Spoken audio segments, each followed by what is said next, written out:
Do not buy a house, ... until you know exactly what it's going to cost you. 43% of recent home buyers say they've struggled to make mortgage payments on time. And honestly, I'm not that surprised. That's sad. Home ownership is expensive, and I'm not just talking about the price of the house and your monthly mortgage payment. In today's video, we'll talk about the sneaky hidden costs of home ownership and how much you really need to save before buying a house. And as we dive in, hit those like and subscribe buttons and share this video with the sneakiest person you know before they share it with you. That's some sneaky friend behavior right there. Sneaky, sneaky, sir. All right, the first sneaky cost of owning a home, HOA fees. About 75.5 million Americans live in a community that is governed by a homeowners association, aka HOA, LOL. That's about 30% of houses in the US, including mine. And if you don't believe me, here's an email I got from the HOA letting me know that I'll be fined if I don't trim up the old clover patch. Your yard must be 90% grass. Who makes the rules? How am I supposed to know? What is 90%? What's the other 10%? What can that be? Don't ask why, just do. Anyway, the HOA is in charge of maintaining and improving the shared properties in a community, and everyone pitches in by paying the HOA fee, which will vary based on your location, the type of community, and the amenities they provide. The average monthly HOA fee is $170, and most homeowners with an HOA pay less than $50 a month, but they can be way more than that. Now, I don't love my HOA fee, but I do love that my neighbor can't store their 1993 Winnebago Warrior 5 feet from my driveway. Your HOA fee can also pay for things like a pool, playground, landscaping, walking trails, fitness center, pickleball courts, pet spa, and that little no soliciting sign that for some reason the door-to-door pest control salesman conveniently never seem to notice. Here's a hot take: door-to-door sales is rude. How about you give me your address so I can show up at your house without an appointment, ring your doorbell when your baby's napping, just so I can give you free financial advice? Huh? Yeah, that's what I thought. Wait, that actually sounds good to you. I'm happy to do it. Love to. So before you buy a home, make sure you find out if there's an HOA and what the fees are. Even if the fee is small, it's still an added expense to consider, and it can go up over time. Never down for some reason. Next on the list of sneaky home ownership fees, utilities. I'm talking about things like natural gas, electricity, water, trash collection, internet, and cable if you're 111 years old and can't imagine not using this remote to watch Murder Ahoy on TCM. If you don't know what TCM is, you're definitely under 60. I am officially old. So why do I consider utilities a sneaky cost? Well, when you're renting, sometimes your rent includes a couple of utilities, or maybe you split the cost with roommates. But when you buy a home for the first time, you might be caught off guard when the cost of your utilities goes way up. And if you're already a homeowner and you're upsizing to a bigger house, you'll probably upsize some of those utility bills as well. Next up on the list is lawn care. If you're moving somewhere with a yard, you'll need a plan for getting that lawn in order. Lawn in order!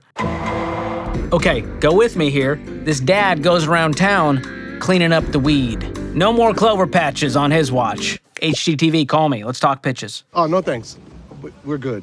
Now, you could hire a landscaping crew, or you could mow it yourself with a sweet Cub Cadet 54-inch 24-horsepower gas-powered Ultima zero-turn mower with ergonomic hand grips and a bagger attachment. Either way, it's going to cost some money. If you decide to outsource the mowing, like I do, it will likely cost between $40 and $200 per visit for a standard-sized yard, or about $125 on average, according to Forbes. Now, that sounds high to me personally, but what do I know? I'm no lawn expert, unlike the people at Forbes, apparently. Of course, the exact cost is going to depend on where you live, how big your yard is, what type of work needs to be done, and the frequency of the visits. And if you do decide to do it yourself, you could probably find a decent used mower on Facebook Marketplace or Craigslist if you want to save some money. Either way, you got to make sure you take lawn care into account when you're home shopping. The next sneaky cost of home ownership, maintenance and repairs. Now, this can be one of the biggest adjustments when you go from renting to owning. Because now, you can't just call up the landlord when your HVAC goes out or your dishwasher leaks or when a family of squirrels starts having babies in your attic and Steve from Critter Getters tells you it's going to be $14,000 to relocate the entire scurry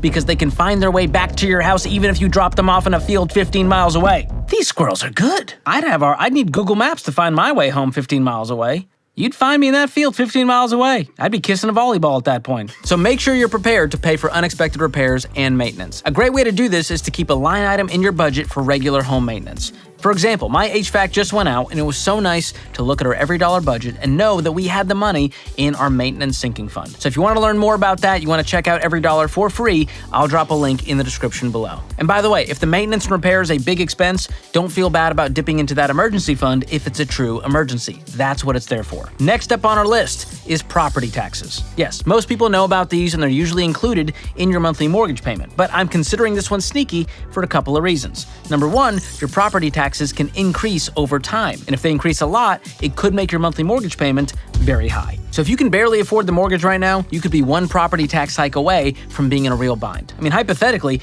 let's say you inherit a home. You might not be able to afford the ongoing costs due to the property taxes. So it's something to look out for. Number two, even when you pay off your mortgage, you still got to pay the property taxes as long as you own that property. So when you reach that milestone of having a paid-for home, remember, you're done paying the bank, but you're not done paying Uncle Sam.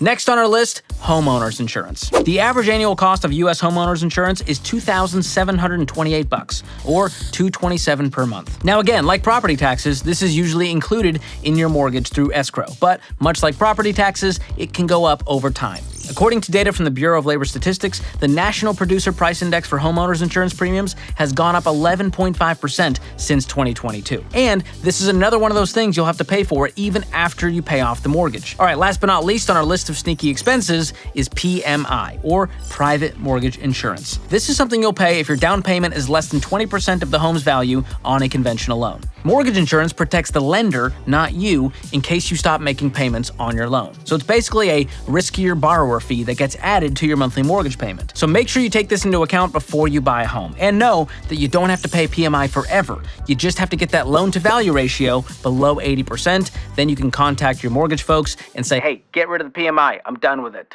Now, all of the things on this list are reasons why you shouldn't compare monthly rent to monthly mortgage. It is simply not apples to apples. Think about it this way. Rent is the most you'll pay on top of utilities and renter's insurance. And you've got less risk and more flexibility. But when you buy a home, your mortgage is only the beginning of what you'll pay due to all of the expenses I mentioned above. So to all of you renters out there, hear me say, you're not wasting money. I know you feel the pressure and the FOMO. It may seem like you're behind compared to some of your friends, and your family might be saying, you're throwing away money on rent. But guess what? They don't pay your bills, and that means they don't get a vote in the biggest financial purchase of your life. And you're not throwing money away, you're buying patience. You're paying for a roof over your head and for a place to store all of your Funko Pops. And listen, renting shows patience and responsibility as you get your financial house in order and save up for that down payment. So if you want to own a home, great. I highly recommend it. But don't rush into it and do something you'll regret. Keep saving and wait until you're financially ready. Now, I'm about to tell you how much you really need to save before you buy a home, but first, I'm going to tell you about Delete Me. Did you know there's websites out there that sell your personal info for a profit? Well, those sites are a great way for spammers, scammers, and stalkers to get access to your data,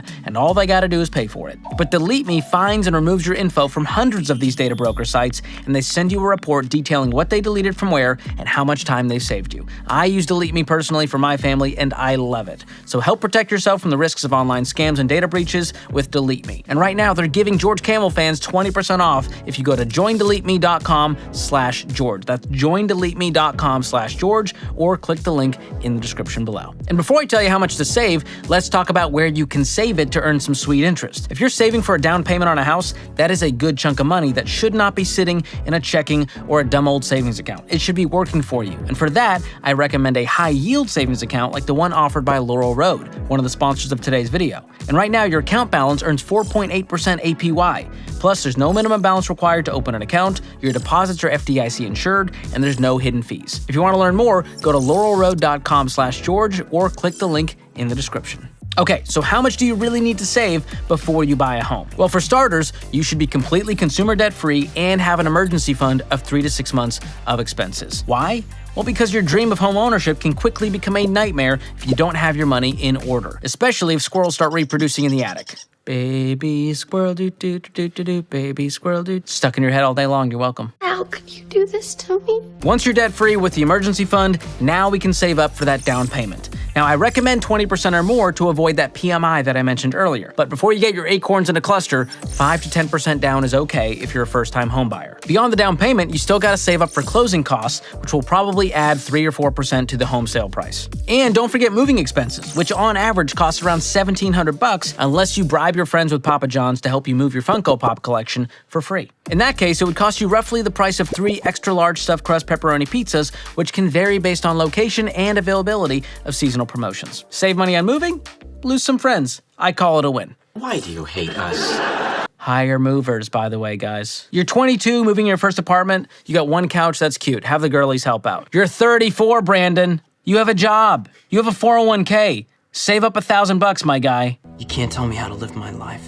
Now, you know if you're watching this channel that I'm not going to tell you any debt is good. But if you have to take out debt for a home, the one debt I won't yell at you for is a 15-year fixed-rate conventional mortgage where the monthly payment is no more than 25% of your take-home pay. And when I say take-home pay, let me be clear. I'm talking about your after-tax income, but before any other paycheck deductions like retirement contributions or healthcare premiums. So if you have a gross household income of $90,000 and your after-tax monthly income is around $6,000, then your mortgage payment, which is principal, interest, property taxes, homeowners insurance, PMI, HOA, should be no more than $1,500 a month. Now, before you jump in the comments like, George, what century do you live in? Do you know what a house costs these days? There's no way I can get a home on a 15-year fix, 25% of take-home. Are you serious? Have you seen the interest? Hey, slow it down, bud. Come here. It's gonna be okay. I really needed that. Here's the deal. You're right. It's difficult. So if you can't do that, don't do it. Now, I'm not saying give up on owning a home forever, but what I am saying is maybe now's not the time. You got a lot going on, clearly. Now look, I get it. It is very frustrating, it's anger-inducing, and you want to punch a hole through the drywall, but I wouldn't do that because you can't afford to patch that hole. Thanks for reminding me. I just don't want you to make a mistake that you'll be paying for years down the road. And I know there's not much you can do about interest rates or home prices, but in the meantime, there are a bunch of things you can do, like save up a higher down payment, which will make your mortgage payment lower. You can increase your income, which will help you with that 25% parameter. You can adjust the home budget, the home type, look at a more affordable area. And I know that's easier said than done, but if home ownership is worth doing, it is worth doing right. And I live in the real world. I take calls on the Ramsey show where people say, George, we bought a home before we should have, and now the payment is 50 or 60% of our take-home pay, and I think we have to sell because we are stressed out of our minds. So I don't want that to be you. So buy a home the right way at the right time to make it a blessing instead of a burden. And whatever you do not fall for the newest trend in the mortgage world. Keep watching this next video to see what it is and why you'd be better off renting for life than falling for it. I'll also drop a link in the description below. Thanks for watching. We'll see you next time.